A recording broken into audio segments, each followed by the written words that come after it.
You're listening to 4CRB's interviews and talkback series. Welcome to the studios, welcome to the microphone, Supreme Court Judge David Ashton-Lewis. Thank you for having me, Colin, and good to see you again, and welcome all the listeners who are here. Well, you sent me an article during the week. I haven't been able to, it's monopolised my thinking, let's say, and We've discussed it a number of times. We decided to take the show in that direction today. Well, it's very appropriate, isn't it, to all these questions that are in our society at the moment and in other Western societies when you have got the challenges that we've got with immigration from countries that don't have the same values, the same culture, the same systems that we have built up over, in Australia, Canada, the US, built up over 1,000 years. That's been your focus. My focus has been on the politicians and what it says about them. No, but you're right. I will let you go. I'll read it and we'll let the listeners hear what we are talking about. And it's an article written by a man called Graham Annesley. Now, he was a top Australian rugby league umpire, and he went into Parliament. I can't remember how long ago, but he wrote this article, and I think he really summed up things that we should be thinking about and discussing. And it's headed, "It's up to you to fight for the Australian way of life. We can no longer rely on politicians to do it for us." And that's coming from a former politician himself. And he says, "I've never been one to lament that life was better in the past than the present. Overall, the standard of living and opportunities most of us enjoy now are far better than those of past generations. That is, with one notable and very concerning exception.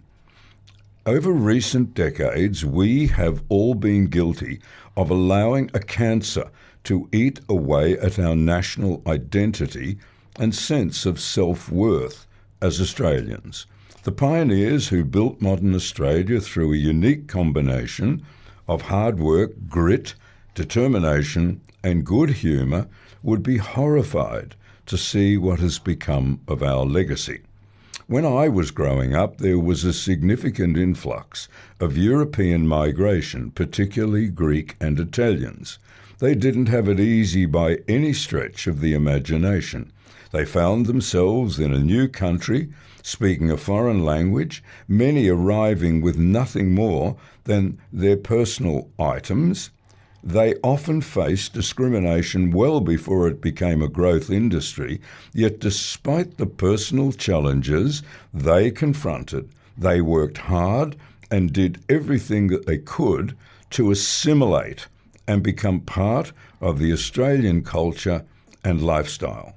Many of them voluntarily then went on and fought foreign nations under the Australian flag to protect everything they had given or had grown to love about this country. The interesting outcome was that although they were fiercely determined to integrate, they were still able to successfully introduce many of the best aspects of their own cultural background to the benefit of their adopted country. Fast forward half a century, and what has become of our sense of national pride and patriotism? In short, we have all been browbeaten by the bleeding heart minority into surrendering our national identity, and those who want nothing to do with preserving Australian culture, in fact, they are actively doing everything they can to destroy it. How has this happened right under our noses? Well, I put it down to a general lack of political leadership. My views are not about the choice between Labor and Liberal, as frankly, we've watched the alarming slide take place progressively over decades under the watch of both sides of politics. I've served in Parliament, and I've witnessed how many politicians across the spectrum have surrendered to the activism of noisy minorities in the name of political correctness. I regret to say that most government decision-making at the state and federal level is now based on perceived re-election prospects and pandering to minority noise rather than acting courageously in the best interests of the nation. What our leadership and leaders have failed to realise is standing for nothing will always deliver far fewer votes than taking a principled position and fighting for it publicly. Of course, I am generalising, and there are many good people in politics, but most are held captive by the party system and unwilling to be publicly criticised for their general views. Is it too late to turn things around? Well, in my humble view, it is 5 minutes to midnight, and we are edging closer to a critical tipping point of no return.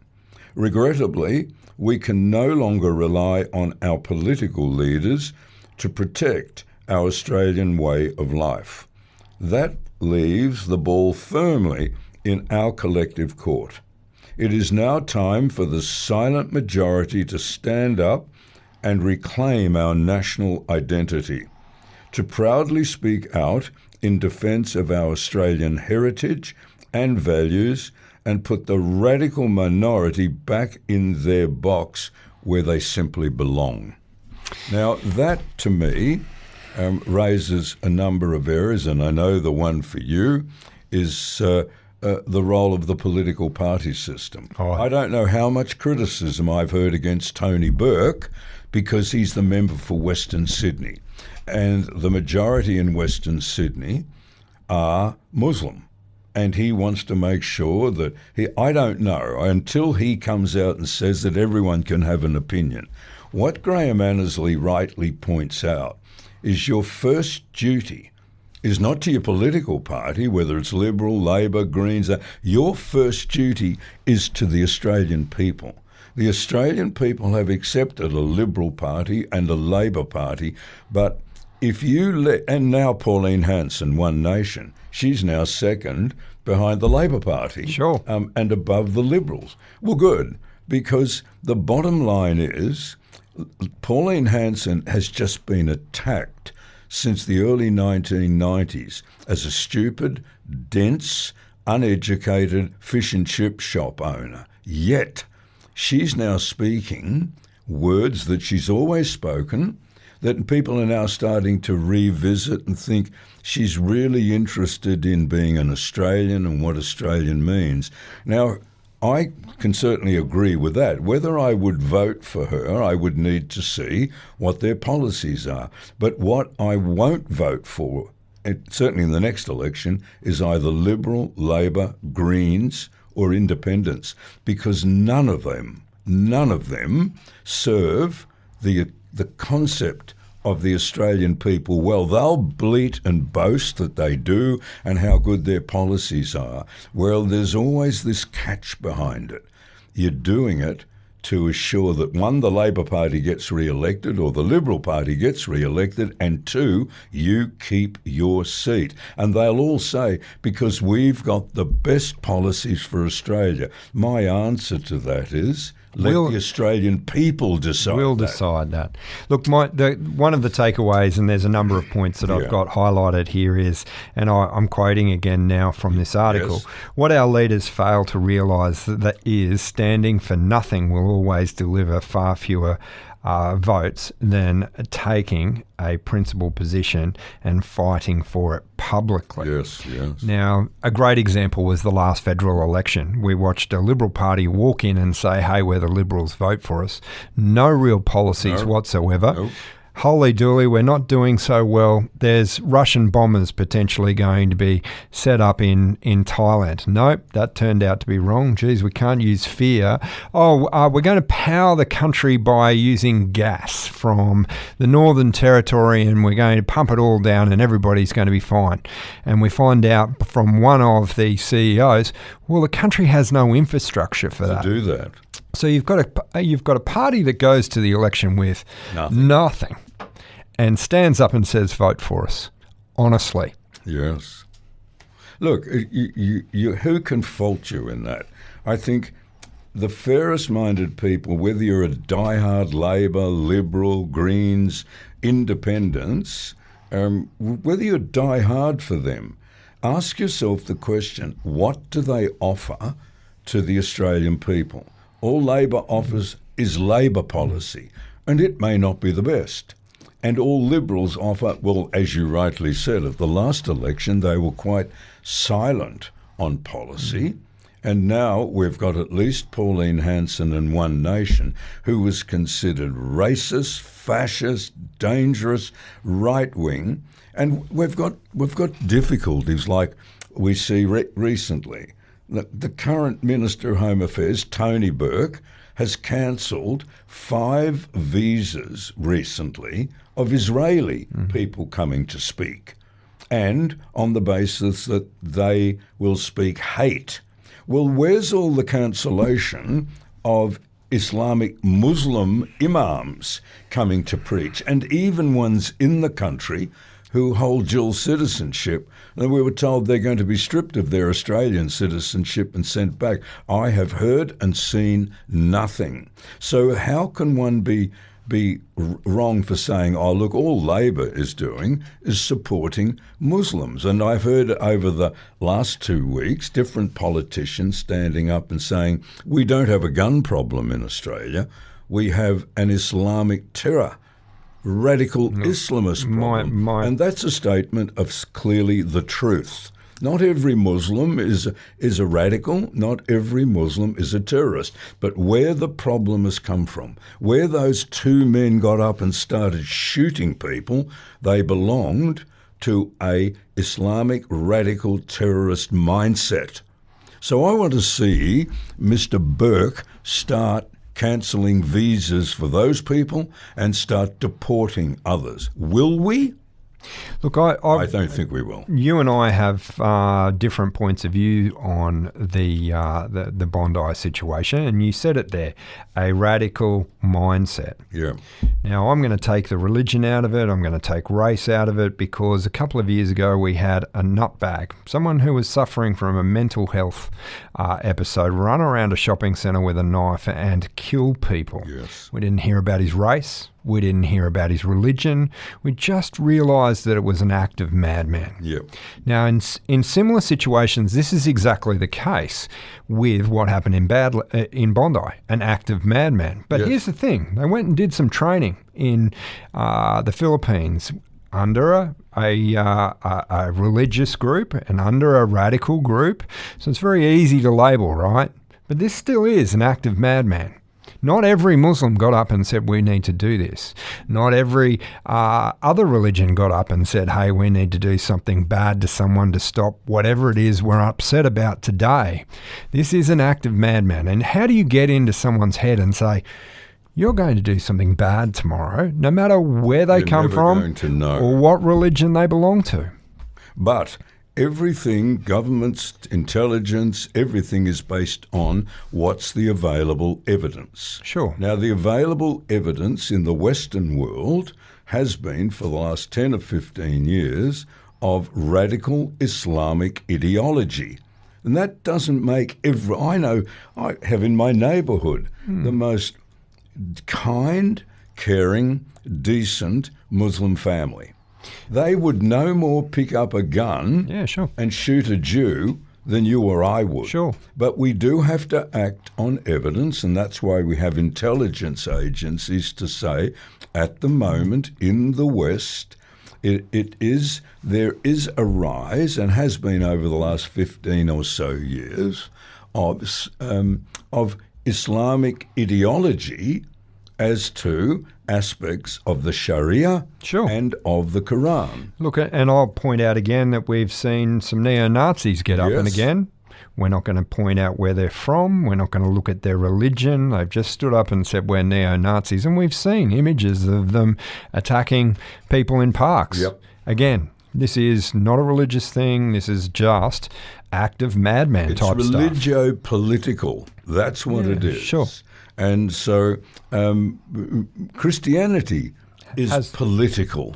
Sure. And it has a history of violence. The Ku Klux Klan. Yeah, of course. But you deal on the evidence that you've got in the day in which your nation is living. Sure. And at the moment, driving cars into Christmas crowds, firebombing synagogues, attacking Jews, shooting 16 Jews dead, well, it simply is radical Islamic ideology. Look, we boil it all back down, and again, we can't get into people's heads, David, that Yes. people came here for a better life. Yes. Right? They need to put aside their old grudges, their old issues, their old prejudices from a previous lifetime, from a previous world, and say, I came here Yes. for me and my family for a new life. Listen, that's the key, and I'm glad you have raised it. When I was in first year law in 1968, there were problems between the Serbian immigrants and the Croatian immigrants. And they found a training camp up in the Dandenongs. Anyone who's from Victoria or Melbourne will know. A training camp was found in the Dandenongs in which Serbians were being trained how to use firearms, how to kill.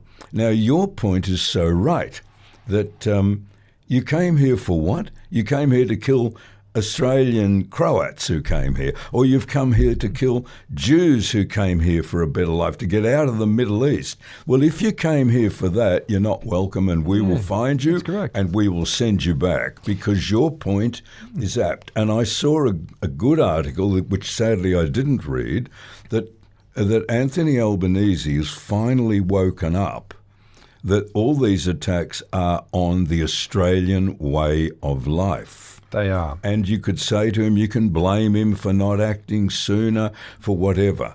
But I think you're right. Instead of doing that, the blame game, we should re-emphasise over and over again, what is Australia? Yep. What are its values? Yes. And why did you come here? My family arrived in 1792 and 1851. And they came here, and they were English, but they came here for a better life. Absolutely. Look, going back to it, David, where we were saying that the blame game is a big one nowadays, and that is the media leads us down that It road. is. We need to be working out what we could be doing better. Could we have averted this in some way, shape or form, but not pointing fingers as to who is to blame? How can we fix it? Because if we go back far enough, these two people were on the ASIO's radar when the Liberal government was in power. Yes. Now, they chose not to do anything. Yeah, they did. So do we blame the Liberal government? At the moment, we're hearing elbow. But it is important. I'm sorry. I think the big issue is this is not who was in government at the time. How do we make sure this doesn't happen again? Definitely, most definitely, Colin. But it is important in anything. If you're going to fix something or you're going to highlight, you first have to identify the blameworthy aspect. Who is to blame for doing this? Who is to blame for 16 Jewish Australians losing their lives? Well, it's not Albo, mate. No, it's not Elbow, but he's been given the task Yes. for about 5 years now, keep Australia safe. Sure. And he failed. He simply failed, and even he has admitted it. I was so proud of him when he apologised. The first time I heard him say, and he said it twice within about 8 minutes, I am profoundly sorry. Yes. He was given warnings since October 2023 and they chose to do very little about it. And I'm bringing up blame now. I'm now hearing about how people from Israel and the Jewish people are being stopped from coming and speaking in Australia. I want to see what you've done over the last 2 years. Put it in the press. I want to see what radical preachers have been denied entry into Australia, and those who, in the last 6 months, who hold dual citizenship and are preaching in mosques the most vile aspects, which I'm told intelligence have. Why haven't they been deported? So you have to start always. The law does it with you are to blame for the killing of that person. You will now have to face up to punishment. Look, the thing for me is, and as you say, we do need to look at where the negativity starts, and Yes. hate speech is that. We've also seen it with neo-Nazis, and we've passed laws to deal with that also. As we should. As we should. Going back to this article, and Yes. my focus is on the political side, and as I've also touched on in other interviews, and I won't name names, I've heard statements that we've got a number of problems in this country. Two that come to mind is power. We've got the problems with the electric scooters. We've got problems in the legal system. We've got problems with immigration. Our taxation system is too heavy on taxing ma and pa kettle as well as small business. All of these things are fixable and they're all being identified.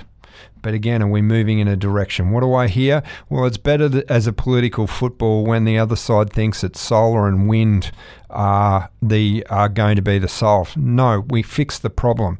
Well, the electric scooters, well, they're voters too, and we better just consider our position. Yes. No.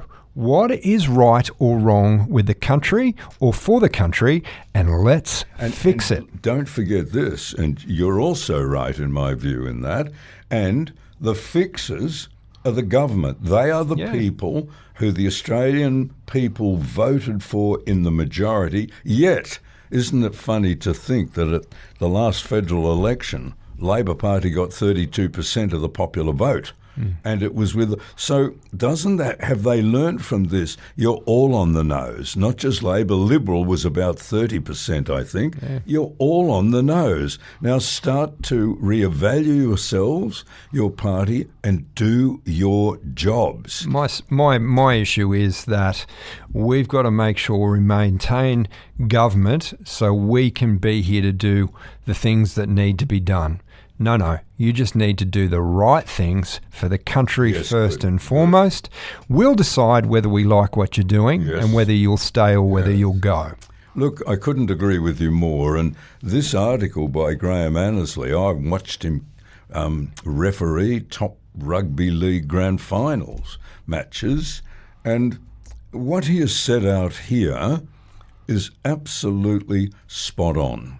Now, how much will our political classes learn from this? Look, I think it's a wake-up call for all of us to look at our political system, look at our politicians, and demand a higher standard. Oh, we must. We certainly must. And I don't want to hear political party rhetoric. I don't want to hear how good liberalism is and the Liberal Party. Yes, you've had a good track record in the past. I don't want to hear about how good Labor is. Yes, you've had a good track record in the past, but you're all failing now. This is as bad as when everyone thought the Japanese were going to invade and they were dropping bombs on Darwin. Their submarines were up and down the east coast of Australia sinking ships. And that's why in times of great trouble, you have unity parties that the Prime Minister draws the best. And I think we in the West, but particularly Australia, and our fated way of life is under such threat at the moment, it's more important than political party policy rhetoric. There should be governments listening very carefully to those who don't agree, and to doing their best. Either will you vote for us, we're the ones, so we'll do the policy, or else forming governments of national unity. I am so heartily sick of what we saw come to a head on December the 14th. David Ashton Lewis, thank you very much for your time this morning. You've been listening to 4CRB's interviews and talkback series. Support local online content and become a financial supporter today at 4crb.com.